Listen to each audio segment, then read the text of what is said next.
Way back on episode 3 of Being Jewish, I urged you all to stop using the word anti Semitism because I feel the confusion around its meaning is hindering us in the fight against anti Jew bigotry, not helping.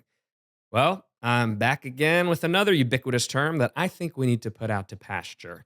And it's not for the reason you think. I'll give you 2 seconds to shout out a guess, and then, like Dora the Explorer, I'll respond to you as if I heard you. Ready? Go. That's right. It is Zionist. Eze Yofi. Yes, I think the term Zionist is a dead weight, dragging us down and holding us back. But before we can get into why I want to ditch it, let's define it. Simply put, a Zionist is one who believes in Zionism, which is essentially a Jewish nationalist movement. The belief that the Jewish people, who are not a random religious group, but a single tribe going back thousands of years, should have the right to their own state, where they have self-determination and thus safety from the whims of another ruling society in some part of the ancestral homeland to which Jews are indigenous and have had a continuous presence. That's a lot to pack into a single term, which may be fine for a deep academic dive or a high-level, well-informed discussion, but it's not suitable for the everyday vernacular of a society accustomed to communicating with emojis and encapsulating big ideas in 140 characters or less. Like the word anti-Semitism, Zionist is too opaque, takes too much talking to explain, requires a deep well of understanding that it's unreasonable to expect the world to have when we're talking about a nationalistic movement for 0.2% of the global population. In fact, according to an October 2024 survey conducted by Jewish think tank Boundless Israel, just 1/3 of the American public was even familiar with the word at all. Tough to correctly define something you've never heard of. Similarly, again like the word anti-Semitism, Zionist is tangled up in its historical roots. Try to discuss its definition and you'll be drowned out by shoutings of Herzl or the World Zionist Congress or some quote from a news article from the 1930s. It's not that those things are not related or unimportant to a complete understanding of the term's origins. They're just not germane to the way the word is being tossed around today in casual conversation, public discourse, and anti-Israel demonstrations. Now, I would assume that most of you think the main reason I feel the way I do about this term is because of how completely and horrifically it has been co-opted by anti-Israel and anti-Jew haters. It isn't the reason, but the fact remains that countless bigots and or ignorant Westerners have conveniently dispensed with the word's true meaning and substitute it for one of several they've conjured up on their own. Most obviously and most egregiously, Zionist has been weaponized and transformed into a derogatory term for a Jew, whether we're actually talking about Israel or not.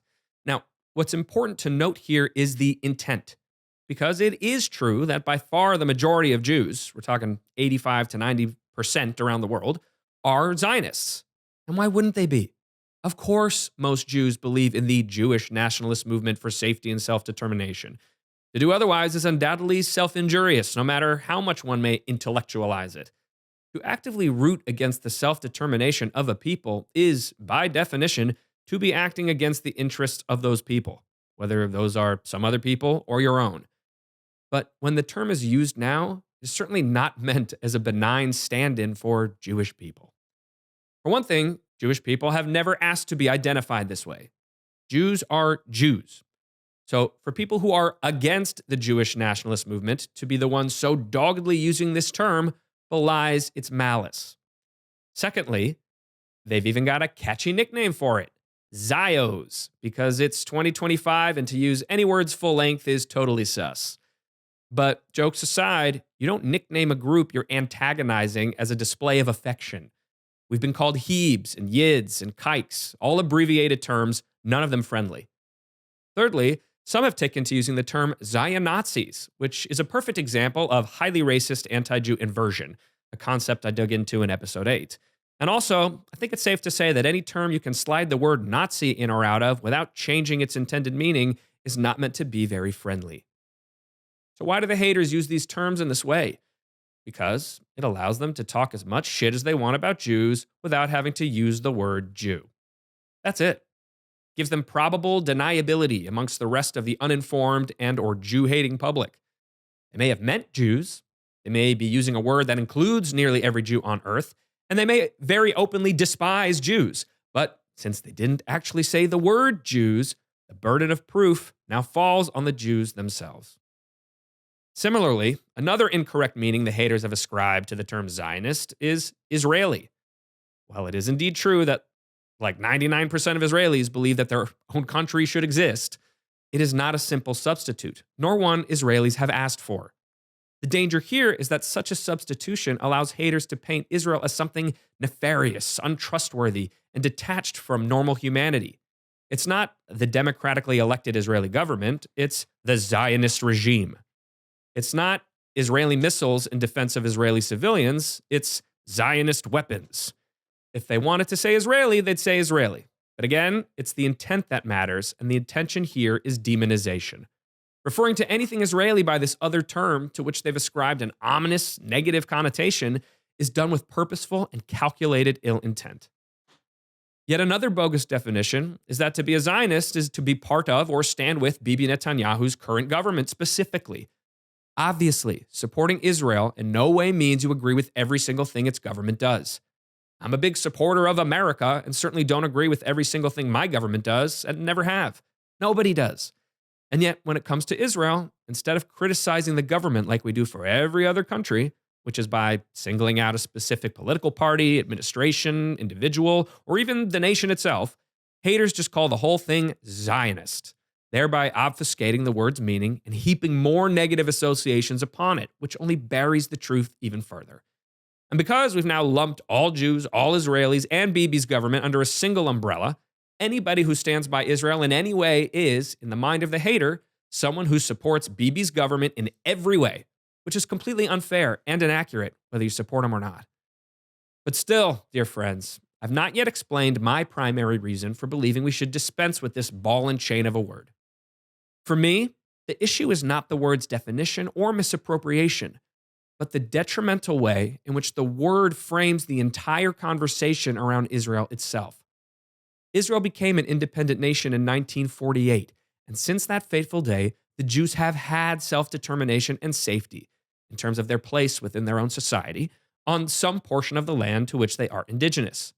They have successfully defended that nation from genocidal enemies on numerous occasions and somehow also found time to become a thriving, pluralistic, liberal society with untold life-changing contributions to the fields of technology, medicine, and science, and more NASDAQ-listed companies than any country in the world behind the US and China. Friends, we no longer need a term to describe someone who believes the state of Israel should exist as the Jewish homeland, because the state of Israel as the Jewish homeland already exists. As Theodor Herzl, the father of the Zionist movement, once wrote, Im tirtzu ein zo agadah. If you will it, it is no fairy tale. Israel is no fairy tale. It is there in all its glory for everyone to see. It's not going anywhere. Why then do we continue to play the game of those who want to see it destroyed? It reminds me of the pro-life, pro-choice nomenclature, topic Patricia Heaton and I got into in a prior episode. People who support a woman's right to choose are not anti-life, but that's the way they've allowed the frame around them to be drawn. In any context, we should never allow those who fundamentally disagree with us to describe who we are and what we believe. I'm an American who lives in America. I don't continue to call myself a colonial rebel centuries after our independence was won. History is in the past. There's no changing it. Israel is here, and it ain't going anywhere. And look, of course, I realize that mine is a Don Quixote-esque pursuit of the unachievable. The word is too ubiquitous and too convenient a shorthand for one who loves and supports Israel to be ditched by the entire world.